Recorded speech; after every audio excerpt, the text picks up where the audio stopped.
a train with $200. He couldn't see any harm in a friendly game of cards. What if the other men were strangers? And take Joe Collins. He's got a nice wife at home. But he met this girl at the bar, and she looked after the first couple of drinks.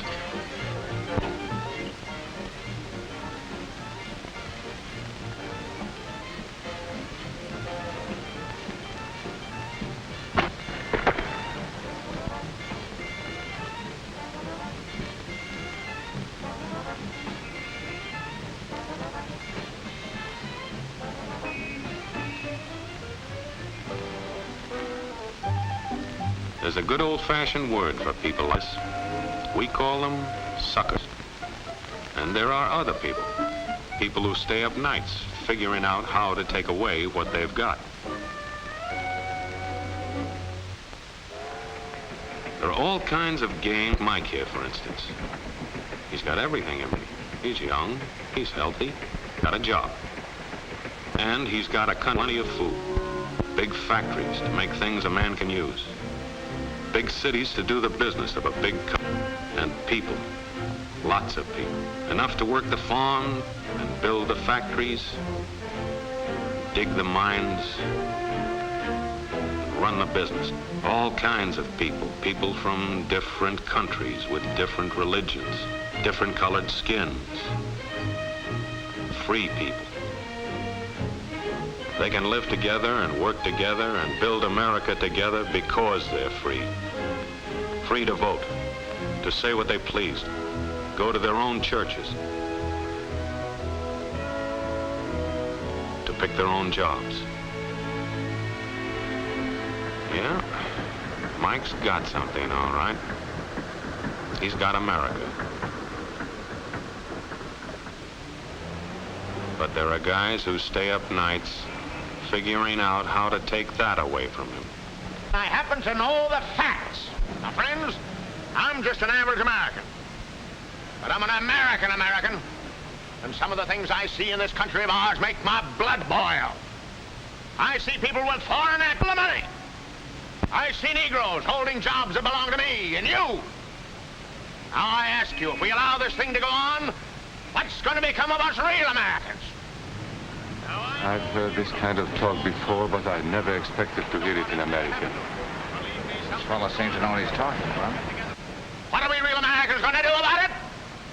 You'll find it right here in this little pamphlet. The truth about Negroes and foreigners. The truth about the Catholic Church. Do you believe in that kind of talk? I don't know, makes pretty good sense to me. And I tell you, friends, we'll never be able to call this country our own until it's a country without. Without what? Yeah, without what? Without Negroes. Without alien foreigners. Without Catholics. Without Freemasons. You know these people. What's wrong with the Masons? I'm a Mason. Hey, that fellow's talking about me. And that makes a difference, doesn't it? These are your enemies. These are the people who are trying to take over our country. Now you know them. You know what they stand for. And it's up to you and me to fight them. Fight them and destroy them before they destroy us. Thank you.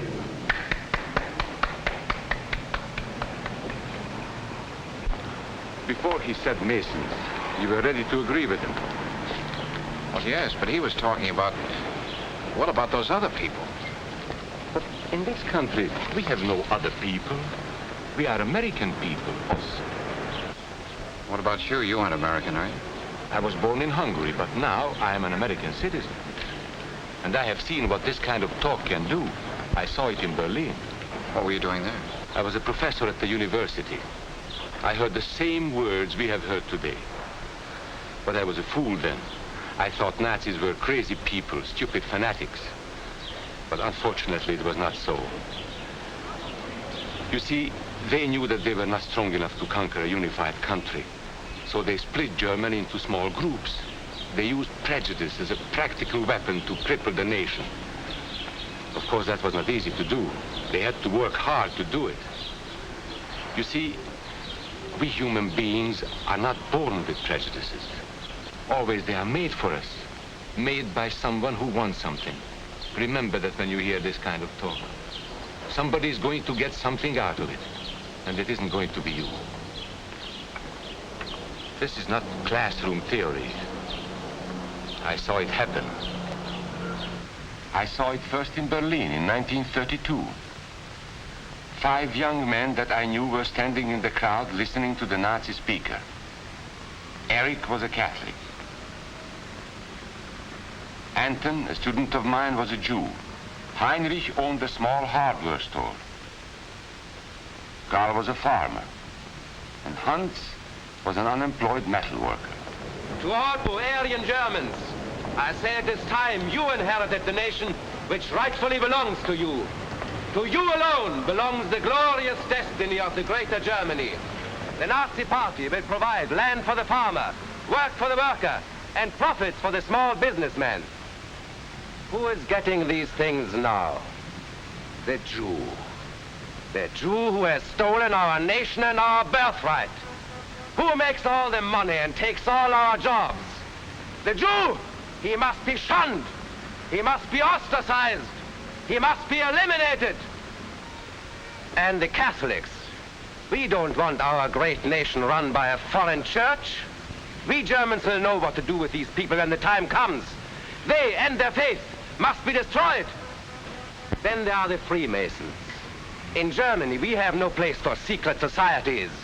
There will be only one society, and that is the Nazi Party. There will be no secrecy about that in the new greater Germany. One by one, he attacked each minority and he split them off one from the other. These men were all fellow Germans when they came here today.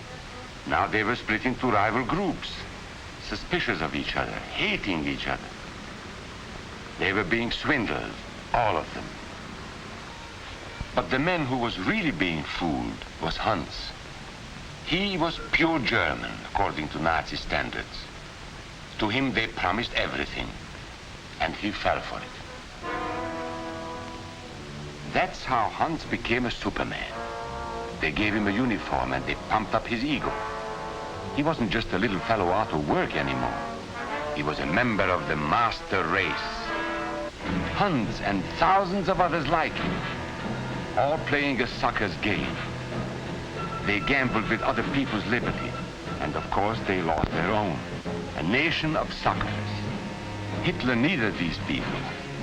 There was lots of work to be done. There were trade unions to be smashed, because unions were organized and might offer resistance. There were many political parties in Germany. These the Nazis destroyed. They were determined to smash every organization where people might band together and resist them. There were Jews to be beaten and killed. The Jews were not powerful, but they were a convenient excuse for all the nation's ills. And besides, a Nazi party member could not take over this man's store. Hundreds of Catholics were put in jail because the Catholic Church had strength and could resist the Nazi drive for power. They had split the nation into 100 pieces, and then one by one, they had destroyed the pieces. Over these broken pieces, the Nazis rode into power. One party, one nation, one religion. These men had won their struggle for power. They now ruled all of Germany. But still they had trouble with their oldest and most persistent enemy, the truth. They found that truth does not die easily, and so they decided to abolish truth. One great source of truth is literature, so they burned books, 20 million of them. Many great men in Germany who were spokesmen for truth were jailed or driven from their country. Teachers, writers, scientists. Education was discouraged. In 5 years, college attendance dropped 53%. It was forbidden to listen to a British radio program or read an American newspaper. In Nazi Germany, you had to get your information from Dr. Goebbels. He knew what was best for you. The church was one force in Germany still strong enough to proclaim the truth in public. This Catholic priest was arrested the following day on charges of immorality. The Protestant church also continued to try and fight for truth. The Nazis put this man in a concentration camp. There were others who spoke for truth, and I am proud to say that educators were among them. And what, may I ask, is an Aryan? I don't know myself. But let us see what our present so-called authorities have to say about it. They say he is tall,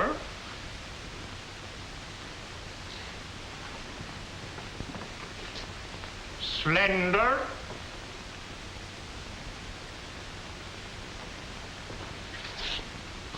blue-eyed, and blonde. There is no Aryan race. And more important, there is no master race.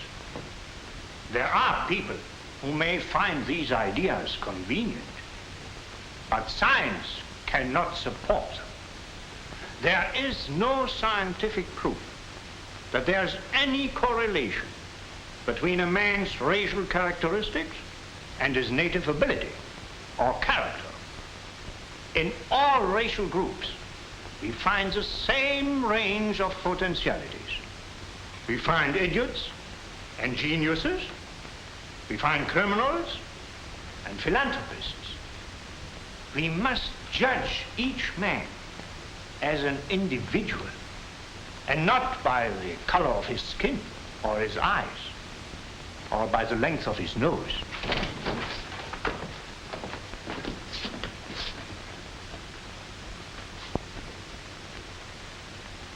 Come in, gentlemen. It's comfortable. And remember that there is no master race. That is a scientific truth. Anyone who tells you otherwise is lying.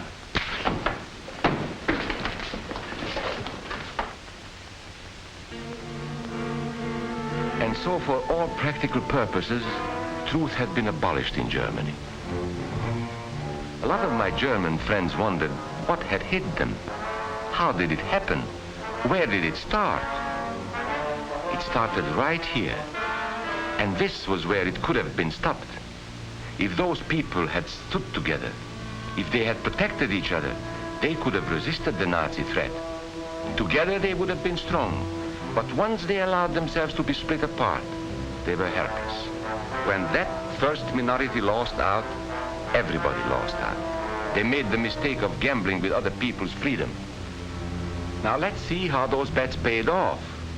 Karl the farmer was gambling on a better life for himself. What he got was extra hours of back-breaking work, as much as 100 hours a week. He was forced to stay on his land and produce what he was told to produce, because now Hitler was preparing for war. For Heinrich, who owned a hardware store, the bet didn't pay off either.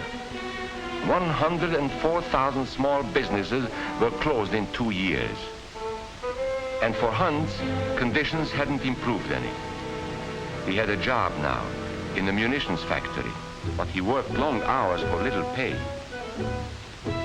The working conditions grew increasingly bad.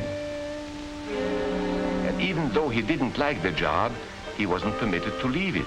And when Hitler decided the time was right, Germany went to war.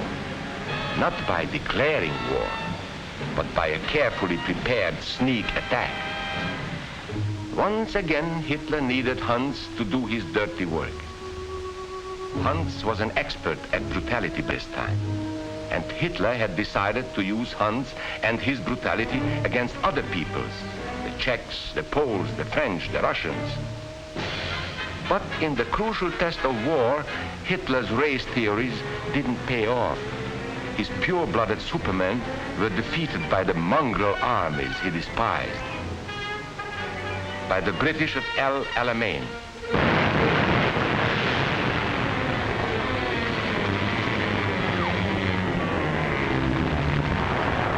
By the Russians at Stalingrad.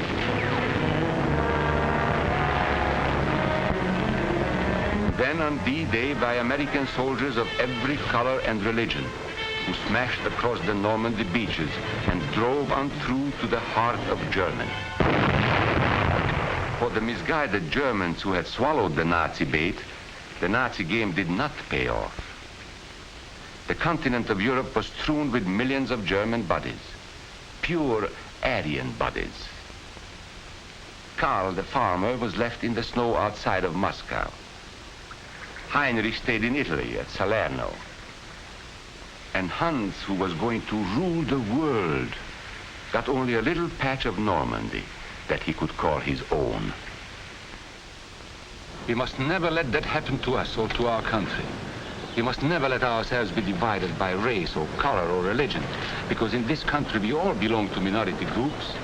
I was born in Hungary. You are a Mason. These are minorities. And then you belong to other minority groups too.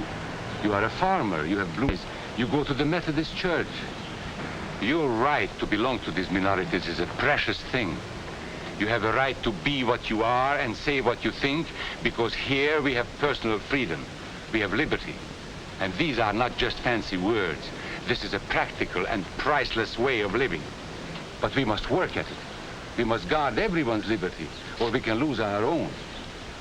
If we allow any minority to lose its freedom by persecution or by prejudice, we are threatening our own freedom. And this is not simply an ideal. This is good, hard common sense. You see, here in America is not a question whether we tolerate minorities. America is minorities. And that means you and me.